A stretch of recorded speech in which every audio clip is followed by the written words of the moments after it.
Hello everyone, welcome to my channel. आज हम फिर से बात करने वाले हैं एमएससी थर्ड सेमेस्टर के पेपर फोर्थ एक्वाकल्चर की। एक्वाकल्चर के 5th यूनिट में एक टॉपिक है जिसका नाम है water pollution, its effect on fisheries and methods of its abatement. सबसे पहले बात कर लेते हैं सिनेप्सिस की, जिसमें पहला है इंट्रोडक्शन, दूसरा है इट्स इफेक्ट ऑन फिशरीज, जिसके अंतर्गत 8 टॉपिक हैं, जिसमें पहला domestic sewage, industrial sewage, soil erosion, fertilizer, radio active waste, thermal pollution, acid rain, oil pollution. तीसरा है मेथड ऑफ अबेटमेंट, चौथा है सीवेज ट्रीटमेंट प्लांट और पांचवा है रेफरेंसेस ऑफ बुक और कंक्लूजन। तो सबसे पहले हम देखेंगे इंट्रोडक्शन में जल प्रदूषण की पानी की गुणवत्ता में आया रासायनिक और भौतिक परिवर्तन, जो किसी द्रव, गैस अथवा ठोस पदार्थ के कारण होता है तथा जिसके कारण पानी में रहने वाले जीवों तथा अन्य के स्वास्थ्य पर हानिकारक प्रतिकूल प्रभाव पड़ता है, उसे जल प्रदूषण कहते हैं। बेसिकली जल प्रदूषण लैटिन वर्ड्स के पोल्यूटेनम वर्ड से बना हुआ है, जिसका मतलब होता है दूषित करना। दूसरे टॉपिक की बात करते हैं इट्स इफेक्ट ऑन फिशरीज, जिसके अंतर्गत हम पहला पढ़ेंगे domestic sewage. Basically domestic sewage का मतलब होता है घरेलू बहित मल, जिसके अंदर 99% water and 1% organic and inorganic substance पाया जाता है। हैवी मेटल्स होते हैं जैसे मैग्नीज, क्रोमियम, कॉपर, जिंक, निकल। गैसेस होती हैं कार्बन डाइऑक्साइड, हाइड्रोजन सल्फाइड और अमोनिया। अपमार्जक पिरीडीन तंत्रिका तंत्र को प्रभावित करता है और डीडीटी यह अन्य कीटनाशक व पीड़ानाशक होता है। ये खाद्य श्रृंखला में प्रवेश कर जलीय उत्पादकता को प्रभावित करते हैं। अगले टॉपिक की बात करें तो इंडस्ट्रियल वेस्ट के अंतर्गत अकार्बनिक तथा कार्बनिक पदार्थ जैसे अम्ल, क्षार, डाई, तेल, अपमार्जक, arsenic, chromium, sulphur, zinc, vanadium, lead etcetera etcetera यह जल को प्रदूषित करते हैं तथा मछलियों और उनके भोज्य पदार्थों पर विपरीत प्रभाव डालते हैं। ये प्रभाव निम्नानुसार है। पहला, कार्बनिक प्रदूषक जिनकी मांग अधिक होती है, ये जल के ऑक्सीजन संसाधनों में भारी कमी लाते हैं, जिससे मछलियों में होने वाले श्वासावरोध होता है, जिससे इनकी मृत्यु हो जाती है। दूसरा, इससे निलंबित ठोस के कारण जल की अविलता बढ़ती है, जिससे अवसाद का निर्माण होता है और मछलियों के अंड जनन के लिए हानिकारक होता है। इसी तरह अगले टॉपिक की बात करते हैं सॉइल इरोजन। मृदा में लवण, खनिज, विभिन्न जीवाणु होते हैं। जल के नीचे मृदा पौधों को पोषित करती है तथा इससे इनकी वृद्धि होती है।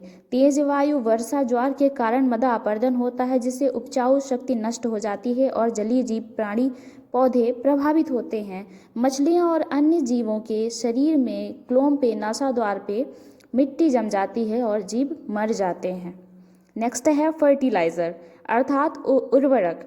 कई उर्वरकों का उपयोग कृषि में होता है, जैसे यूरिया, सुपर फास्फेट आदि। कृषि में कीटों को नष्ट करने के लिए तथा कीटनाशकों और पीड़ानाशकों का भी उपयोग किया जाता है, जो पानी तथा सिंचाई आदि द्वारा जल संसाधनों द्वारा कहाँ पहुँच जाते हैं, नदियों में पहुँच जाते हैं या फिर जल स्थानों पर पहुँच जाते हैं, जिससे जलीय जीव जंतु के लिए हानिकारक होते हैं और उन पर बुरा प्रभाव डालते हैं।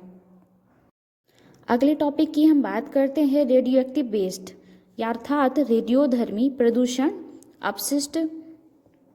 बेसिकली परमाणु विस्फोटकों के परिणाम स्वरूप निकले रेडियोधर्मी अपशिष्ट हवा व पानी के साथ मिलकर जलीय स्थानों तक पहुंच जाते हैं, जिससे जंतुओं के शरीर के लिए हानिकारक होता है और कई बार तो इन चीज़ों की इतनी ज़्यादा हानिकारकता बढ़ जाती है कि पानी पीने योग्य नहीं बचता और मनुष्यों के लिए भी ये हानिकारक होता है।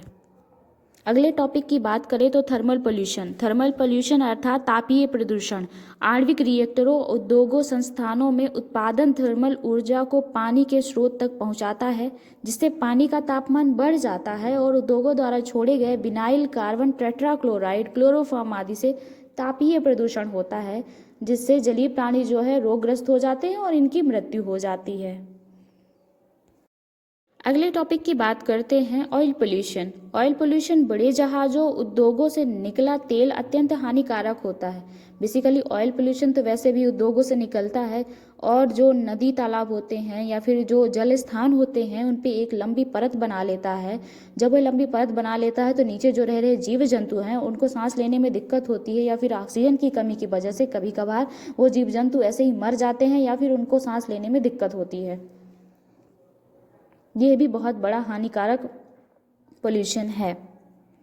नेक्स्ट टॉपिक है ऑयल पोल्यूशन। बड़े जहाज़ों, उद्योगों से निकला तेल अत्यंत हानिकारक होता है। पानी की सतह पर पहुंचकर तेल एक परत बना लेता है, जिससे जीवों के अंदर ऑक्सीजन की कमी हो जाती है और इससे जीव प्रभावित होते हैं और प्रक्रिया में प्रभावित होती है तथा इनकी मृत्यु हो जाती है। नेक्स्ट टॉपिक है एसिड रेन। यह पर्यावरण प्रदूषण है। प्रकृति वर्षा का जल हवा में उपस्थित प्रदूषकों से मिलता है और ये रासायनिक प्रक्रिया में अम्लीय हो जाता है तथा वर्षा के रूप में जल से मिलकर जैविक समुदाय तथा मछलियों को हानि पहुंचाता है। अब हम तीसरा टॉपिक देख लेते हैं, मेथड ऑफ अबेटमेंट, अर्थात प्रदूषण को घटाने की कौन कौन सी विधियां हैं जिन्हें हम उपयोग में ला सकते हैं। वहित मल और अन्य जल को उपचारित कर मछलियों के जल में मिलाना चाहिए। ये उपचार विधियां भौतिक उपचार जैसे निस्यंदन, आवृत्ति होती है। रासायनिक उपचार में क्लोरीन, फोरिक क्लोराइड, कॉपर सल्फेट का उपयोग करना चाहिए। जैविक उपचार की विधि में जीव वहित मल का H2O, CO2, nitrogen oxide, sulphate आदि जीवाणुओं द्वारा विघटन वायु जैविक तथा अवायु जैविक विधि से किया जाता है। औद्योगिक अपशिष्ट का भी उपचार किया जाना आवश्यक है। उद्योगों की स्थापना आबादी से दूर रहना चाहिए। परमाणु विस्फोटक पर रोक लगनी चाहिए। जल स्रोतों, जल क्रीड़ा में अपमार्जक का उपयोग नहीं करना चाहिए।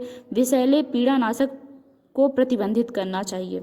ऐसे ही कुछ मेथड हैं जिन्हें यूज करके हम थोड़ा बहुत जल प्रदूषण कम कर सकते हैं। हमारा नेक्स्ट टॉपिक है सीवेज ट्रीटमेंट प्लांट, जिसमें मैंने सीवेज ट्रीटमेंट प्लांट का एक छोटा सा डायग्राम या इमेज इंक्लूड किया है। आप इसे देख सकते हैं कि किस तरह फिल्टर्ड किया जाता है वाटर। पांचवा है कंक्लूजन। उपरोक्त वर्णन से स्पष्ट है कि वर्तमान समय में हो रहे जल प्रदूषण की वजह से मछली के साथ साथ अन्य जीवों में भी अनेक प्रकार की बीमारियों के साथ साथ होने वाले उत्पाद में कमी आती है तथा इसके उत्पाद में होने वाले प्रदूषक को रोकने के लिए कुछ उपचार करना चाहिए, जिससे प्रदूषण ज़्यादा ना हो और जीवों में बीमारियां ना फैलें। विषैले पीड़ानाशक को प्रतिबंधित करने चाहिए। जल स्रोतों में अपमार्जक का प्रयोग प्रतिबंधित होना चाहिए। मत्स्य संवर्धन हेतु प्रदूषकों को नियंत्रित करना अति आवश्यक कार्य है, अन्यथा मछलियों की हानि होगी और इससे उत्पादकता में भी बहुत कमी आएगी। इस तरह ये टॉपिक खत्म होता है। आई होप आपको सही लगा होगा। अगर आप एग्जाम देने जा रहे हैं तो इस तरह सीक्वेंस में लिखने से आपको प्रॉपर नंबर मिल सकते हैं। अच्छा लगा हो तो लाइक कीजिएगा। Thanks for watching.